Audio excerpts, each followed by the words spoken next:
시작하도록 하겠습니다.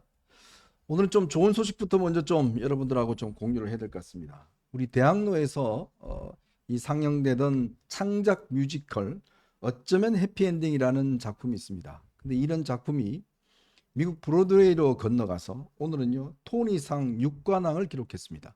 이 토니상이란 게 이 뮤지컬에 주는 최고의 상인데요. 여기에 6관왕을 기록을 했습니다. 참 예전에 기생충이 아카데미상을 수상과 더불어서 정말 우리나라의 대학로에서 작은 규모로 상영되던 이 해피엔딩 어쩌면 해피엔딩이라는 이 작품이 이제 미국의 정말 그 뮤지컬의 본상 브로드웨이에서 상영되는 것뿐만 아니라 토니상 작품상을 탔다. 아, 우리 김현주 대변인은 이게 뮤지컬 자주 보시나요?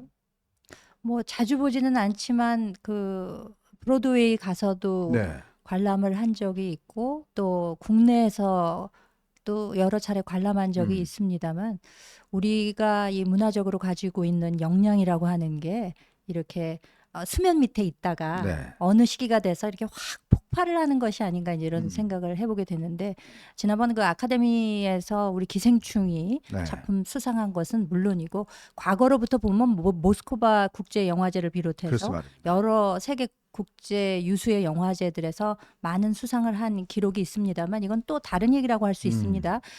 이미 뭐 non-버벌 공연이라고 해서 그 난타 네. 이런 작품들이 일찌감치 오프 브로드웨이 또 브로드웨이 이런데 많은 그 노크를 한 적은 있었습니다만 이렇게 실질적으로 작품상을 수상하는 등의 성과를 올린 것은 우리 문화사에 있어서 또 하나의 그 굉장한 족적을 남기는 그런 일이 아닐까 이렇게 생각이 됩니다. 네. 참 정말 우리 이 나라 규모도 작고 참 인구수도 그렇게 많지가 않은데 어떻게 이런 나라에서 이렇게 세계적인 작품들 또 문화적인 어떤 위력을 발휘하는지 참 정말 우리나라는요 정치 빼면 다 잘하는 것 같아요. 맞습니다. 예, 정치 빼면 다 잘해요. 정치만 잘 되면 왜 그래요? 나라가 술 지원님 풀릴 책임 것 좀 같아요. 지세요 좀. 네. 정말 전 뮤지컬의 문외 아닙니다. 좀 뮤지컬도 좀 보고 이래야지 지금 네. 저렇게 뮤지컬은 잘 나가는데 이 그래서- 정치인들이 저런 거 안 보니까 그냥 이런 거 아닙니까 지금. 네, 저도 안 맞습니다. 보지만 사실. 근데 현정님은 마치 뮤지컬에 꽤 조예가 있는 사람처럼 얘기해요. 저 한 번 만나죠. 참 대단합니다. 정말 우리의 젊은이들 이렇게 미국 가서 토니상까지 저렇게 다 휩쓰는 저런 걸 보면서 야 역시 대한민국은 죽지 않았구나라는 느낌을 많이 듭니다. 조금 전에 이재명 대통령이 이시바 일본 총리하고 통화를 했습니다. 한 25분 동안 통화를 했는데요. 일단 중국보다는 먼저 일단 통화를 했습니다. 이게 사실 외교적으로요 굉장히 아주 민감한 문제인데 즉 중국을 먼저 통화하느냐 물론 이제 일반은 무조건 미국이죠. 그 다음에 두 번째를 어디를 먼저 통화하느냐에 따라서 그 정권의 어떤 외교 정책 방향성이 이제 결정이 되는데 어쨌건 이제 이재명 대통령도 이시바 총리하고 일단 먼저 통화를 했습니다. 자 이제 근데 참 희한한 게요. 어제도 제가 말씀드렸습니다마는 트럼프 대통령이 보통 통화하고 나면 아주 뭐 대단한 통화였다, 뭐 뷰티풀이다, 뭐 이런 거 네. 막 자기 올리는데 이재명하고 통화한 데에는 한 마디도 없어요 아직까지. 아직까지 한마디도 없고 네. 며칠이 지났는데 그렇습니다. 그래서 결국 뭐 이렇게 만족스러운 통화는 못 됐다 하는 건데 그게 뭐 어떤 통화였는지는 이제 다음 주인가요? 네. G7 현장에서 이제 나타나겠죠. 네. 근데 이 G7을 오는 15일 날 이재명 대통령이 출국한다고 합니다. 그런데요. 14일 날 뭐 일이 하나 있는 모양입니다. 그게 뭐냐면 바로 이재명 대통령의 큰아들 이동호 씨가 그날 결혼식을 한다고 그래요. 오. 그래서 그 결혼식을 어디서 하냐 그러면 삼청각이라고 이렇게 성북로 올라가면 삼청각이라고 있습니다. 거기서 오후 5시에 한다고 그러는데 요게 아침에 오늘 막 확 떴다가 지금은 이게 또 지워졌습니다.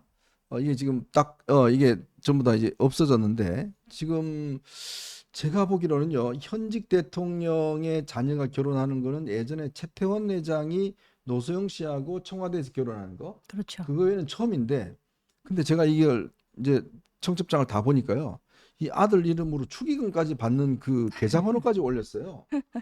저는 저거 보고 그래서 제가 민주당 한 인사한테 야 너는 저 축의금 얼마냐 그랬더니 30만 원 하려고 그랬는데요. 이거 저거 공개되면서 얼마나 해야 될지 모르겠어요 그러더라고요. 상당히 부담이 될 것 같습니다. 네. 요즘에는 그리고 스몰 웨딩이라고 해서 그 결혼식 규모 자체가 저희 젊었을 때 하는 것처럼 많은 뭐 하객들이 오고 이런 거와는 완전히 그 트렌드 자체가 그렇죠. 바뀌었잖아요. 그런데다가 이번에 사실 대선 전에 이재명 대통령의 이제 장남 관련해서 이준석 후보가 한 발언 때문에 네.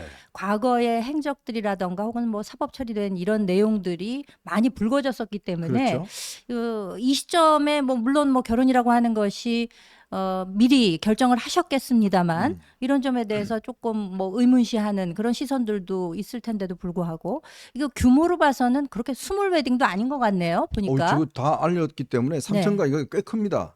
그리고 거기가 꽤 비싸요. 그러니까요. 네. 그러니까 저기 챗 GPT한테 물어봤더니요. 네. 예, 저기 가면은 식사를 하게 되면 15만 원이 제일 싼 어휴. 거고요. 네. 20만 원 뭐 이렇게 있나 봐요. 그리고 뭐 그 일화당이라고 하는데 거기다가 뭐 대관료만 1,000만 원이고 꽃 장식이 또 뭐 1,000만 원에서 1,500만 원 뭐 그렇대요. 아. 어, 근데 보통 이런 경우에는 축의금을 뭐 정중히 사장한다, 사용하겠습니다. 뭐 마음만 화환도, 받겠습니다. 뭐 이런 경우가 뭐 일반적이라고 할 수 있을 텐데 여러 가지 면에서 상당히 이례적이라는 글쎄 말이에요. 느낌을 지울 수가 없네요. 그것도 없더라고요. 네. 없어서. 아, 저기 댓글에 보니까 18만 원 축의금이 딱 정확하다고. 네.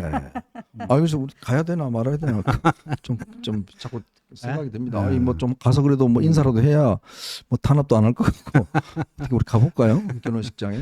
근데 이게 옛날에 보통 유명 인사들 같은 경우는 스몰 웨딩이라고 그래서 자기들 가족이나 불러서 하고 또 보통 대기업의 중요한 간부들 같은 경우도 일체 알리지 않고 예전에 누군가요? 그 누구죠? 저 경기도지사 김동연 지사. 김동연 지사도 아마 주변에 알리지 않고 막 한 거. 그러니까 정치인들 중에서는요, 자기 부모상 당했을 때도 알리지 않은 경우가 굉장히 네네. 많습니다. 저 김무성 지금 상임 고문도 당대표 시절에 모친상을 당했는데 네. 보좌진한테 딱 한 명한테 알리고 네. 아무도 몰랐어요. 어. 그것부터 시작해가지고 또 누구라고 얘기하긴 뭐가 있는데 저 현역 국회의원이 그 아들 장가 보내는데 제가 갔었는데 네. 이게 축의금을 준비해 갔죠. 근데 기억이 생생한데 축의금은 정중히 사용합니다. 네. 그래서 아예 접수를 안 하더라고요. 맞아요. 네. 근데 이제 지금 저렇게 해놔서 지금 민주당 인사들이 꽤 고민이 큰 것 같습니다. 이건 당연히 가야 되는데 네. 왜냐하면 국회의원들도 가야 되죠. 자치단체장들 그다음에 내년 지방선거 출마 희망자. 출마자들 그다음에 기업들도 또 그럼요. 대통령 아들 한다는데 안 가볼 수 그럼요. 없잖아요. 그러니까 네. 이게 지금 삼천가 가는 길이 제가 출퇴근하는 길인데 거기가 딱 2차선이에요. 좁잖아요. 좁고 네. 그리고 11일부터는 거기가 좀 통행이 이쪽에 지금 차단이 돼 있어요. 아. 공사한다고.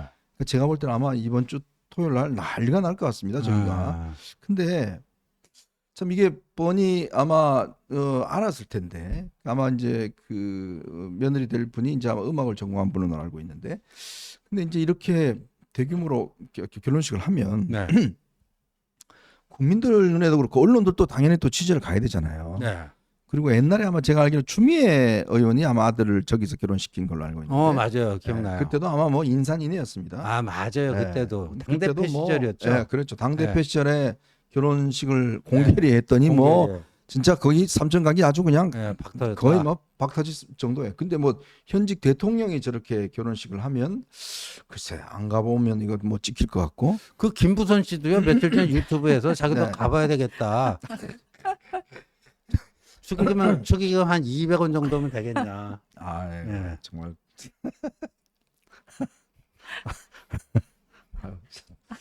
자꾸 이야기하면 좀 자꾸 딴 데서 생각하고 있어.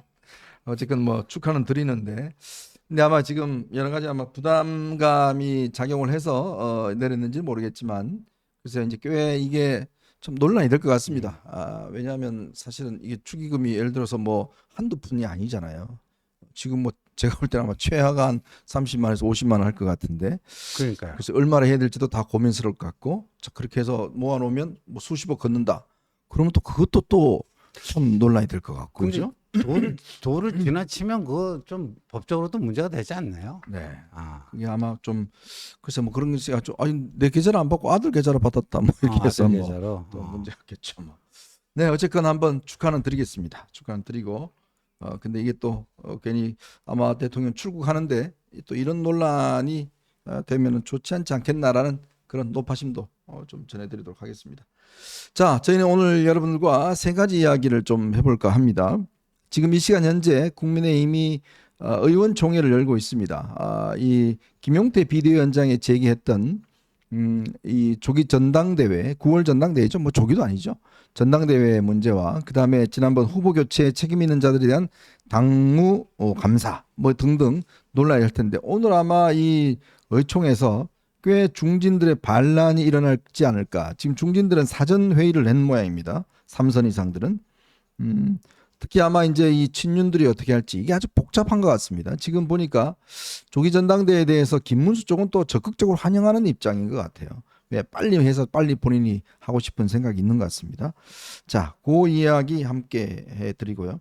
그 전에 지금 오늘 서울 고법에서 이재명 대표 공직선거법 위반 사건 이게 아예 그냥 연기시켜 버렸습니다. 네. 헌법 84조의 해석을 재판은 중단된다는 걸로 아마 해석을 한 것 같아요. 자, 꽤 문제가 되고 있는데 특히 이승엽이라고 하는 변호사가 있습니다. 야구 감독 말고. 근데 이 사람을 지금 헌법재판관으로 임명하려고 그러는데 굉장히 아마 이재명 대통령의 본인 개인 그 사건 관련된 4가지나 지금 변호인을 했어요. 이거 상당히 논란이 될 것 같습니다. 자, 요 문제와 함께 지금 이번에 이재명 대통령 인사를 보면 이미 내년 지방선거를 향해 있는 것 같습니다. 자, 내년 지방권력까지도 이제 우리는 아직도 배고프다. 지방권력도 다 먹겠다. 뭐 그런 취지인 것 같습니다. 자, 요 문제 한번 여러분들과 이야기를 나눠보도록 하겠습니다. 자, 여러분 보시면서요. 구독과 좋아요 알림 꼭 부탁드리고 많은 응원 부탁드리도록 하겠습니다.